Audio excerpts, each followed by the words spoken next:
After this, I went to one man after another, being not unconscious of the enmity which I provoked. And I lamented and feared this, but necessity was laid upon me. The word of God, I thought, ought to be considered first. And I said to myself, Go, I must, to all who appear to know, and find out the meaning of the oracle. And I swear to you, Athenians, by the dog I swear, for I must tell you the truth, the result of my mission was just this. I found that the men most in repute were all but the most foolish, and that some inferior men were really wiser and better. I will tell you the tale of my wanderings, and of the Herculean labors, as I may call them, which I endured, only to find, at last, the oracle irrefutable. When I left the politicians, I went to the poets, tragic, dithyrambic, and all sorts. And there I said to myself, You will be detected. Now you will find out that you are more ignorant than they are. Accordingly, I took them some of the most elaborate passages in their own writings, and asked what was the meaning of them, thinking that they would teach me something. Will you believe me? I am almost ashamed to speak of this, but still I must say that there is hardly a person present who would not have talked better about their poetry than they did themselves. That showed me, in an instant, that not by wisdom do poets write poetry, but by a sort of genius and inspiration. They are like diviners or soothsayers, who also say many fine things, but do not understand the meaning of them. And the poets appeared to me to be much in the same case, and I further observed that upon the strength of their poetry, they believed themselves to be the wisest of men, in other things in which they were not wise. So I departed, conceiving myself to be superior to them, for the same reason that I was superior to the politicians. At last I went to the artisans, for I was conscious that I knew nothing at all, as I may say, and I was sure that they knew many fine things, and in this I was not mistaken, for they did know many things of which I was ignorant, and in this they certainly were wiser than I was. But I observed that even the good artisans fell into the same error as the poets. Because they were good workmen, they thought that they also knew all sorts of high matters, and this defect in them overshadowed their wisdom. Therefore I asked myself, on behalf of the oracle, whether I would like to be as I was, neither having their knowledge nor their ignorance, or like them in both. And I made answer to myself in the oracle that I was better off as I was. This investigation has led to my having many enemies of the worst and most dangerous kind, and has given occasion also to many calumnies. And I am called wise, for my hearers always imagine that I myself possess the wisdom which I find wanting in others. But the truth is, O men of Athens, that God only is wise. And in this oracle he means to say that the wisdom of men is little or nothing. He is not speaking of Socrates. He is only using my name as an illustration, as if he said, He, O men, is the wisest who, like Socrates, knows that his wisdom is in truth worth nothing. And so I go on my way, obedient to the god, and make inquisition into the wisdom of any one, whether citizen or stranger, who appears to be wise. And if he is not wise, then in vindication of the oracle, I show him that he is not wise. And if he is not wise, and this occupation quite absorbs me, and I have no time to give either to any public matter of interest or to any concern of my own, but I am in utter poverty by reason of my devotion to God. There is another thing. Young men of the richer classes, who have not much to do, come about me of their own accord.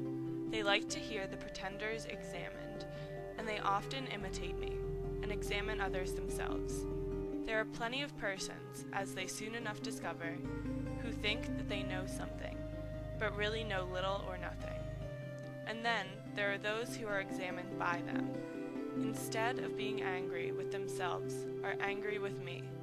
This confused Socrates, they say, this villainous misleader of youth. And then, if somebody asks them, why, what evil does he practice or teach, they do not know, and cannot tell. But in order that they may not appear to be at loss, they repeat the ready-made charges, which are used against all philosophers about teaching things, up in the clouds and under the earth, having no gods, and making the worse appear the better cause. for they do not like to confess that their pretense of knowledge has been detected, which is the truth. And as they are numerous and ambitious and energetic, and are all in battle array and have persuasive tongues, they have filled your ears with their loud and inveterate calumnies. And this is the reason why my 3 accusers, Meletus and Antis and Lycon, have set upon me. Meletus, who has a quarrel with me on behalf of the poets, Antis on behalf of the craftsmen, Lycon on behalf of the rhetoricians. And as I said at the beginning, I cannot expect to get rid of this mass of calumny all in a moment. And this, O men of Athens, is the truth and the whole truth. I have concealed nothing, I have dissembled nothing, and yet I know that this plainness of speech makes them hate me. And what is their hatred but a proof that I am speaking the truth? This is the occasion and reason of their slander of me. As you will find out, either in this or in any future inquiry, I have said enough in my defense against the first class of my accusers. I turn to the second class, who are headed by Meletus, that good and patriotic man, as he calls himself. And now I will try to defend myself against them. These new accusers must also have their affidavit read. What do they say? Something of this sort: that Socrates is a doer of evil and corrupter of youth, and he does not believe in the gods of the state, and has other new divinities of his own. That is the sort of charge. And now let us examine the particular counts. He says that I am a doer of evil who corrupt the youth, but I say, O men of Athens, that Meletus is a doer of evil. And the evil is that he makes jokes of a serious matter, and is too ready at bringing other men to trial, from a pretended zeal and interest about matters in which he really never had the smallest interest. And the truth of this I will endeavor to prove. Come hither, Meletus, and let me ask a question of you. You think a great deal about the improvement of youth? Yes, I do. Tell the judges, then, who is their improver. For you must know, as you have taken the pains to discover their corrupter, and are citing and accusing me before them. Speak, then, and tell the judges who their improver is. Observe, Meletus, that you are silent and have nothing to say. But is not rather disgraceful, and a very considerable proof of what I was saying, that you have no interest in the matter. Speak up, friend, and tell us who their improver is. The laws?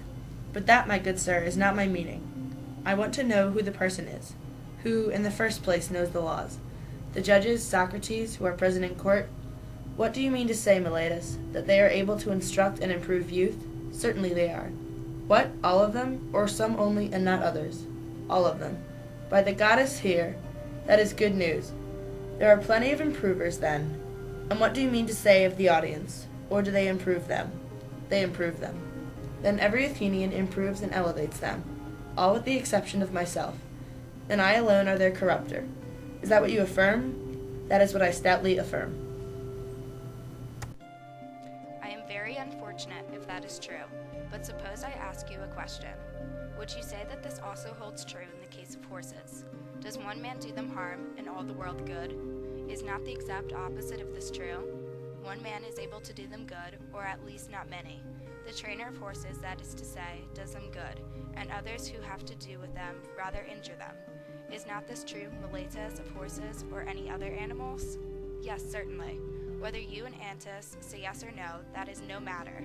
Happy indeed would be the condition of youth if they had one corrupter only, and all the rest of the world were their improvers.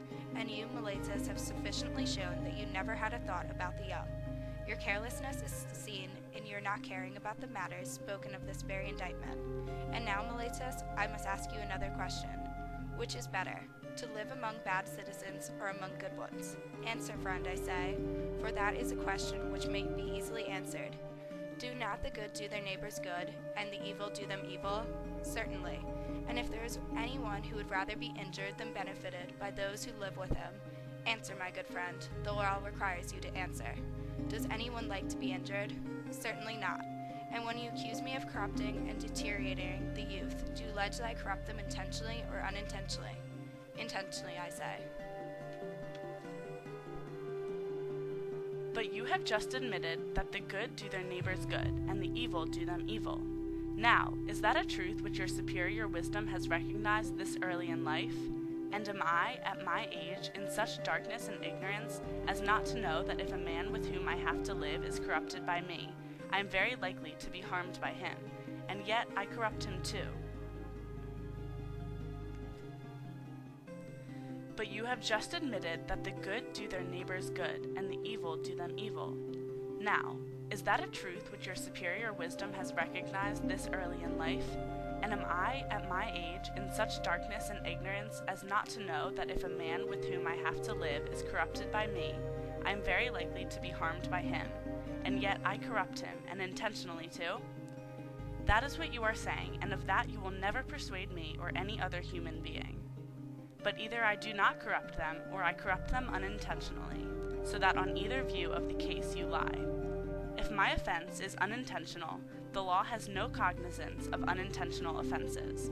You ought to have taken me privately, and warned and admonished me, for if I had been better advised, I should have left off doing what I only did unintentionally. No doubt I should. Whereas you hated to converse with me or teach me, but you indicted me in this court, which is not a place of instruction, but of punishment. I have shown, Athenians, as I was saying, that Meletus has no care at all, great or small, about the matter. But still I should like to know, Meletus, in what I am affirmed to corrupt thee on. I suppose you mean, as I infer from your indictment, that I teach them not to acknowledge the gods which the state acknowledges, but some other new divinities or spiritual agencies in their stead. These are the lessons which corrupt the youth, as you say. Yes, I say that emphatically. Then by the gods, Meletus, of whom we are speaking, tell me and the court in somewhat plainer terms what you mean, for I do not yet understand whether you affirm that I teach others to acknowledge some gods, and therefore do believe in gods, and am not an entire atheist. This you do not lay to my charge, but only that they are not the same gods which the city recognizes. The charge is that they are different gods. Or do you mean to say that I am an atheist simply and a teacher of atheism? I mean the latter, that you are a complete atheist. That is an extraordinary statement, Meletus. Why do you say that? Do you mean that I do not believe in the godhead of the sun or moon, which is the common creed of all men? I assure you, judges, that he does not believe in them, for he says that the sun is stone and the moon earth.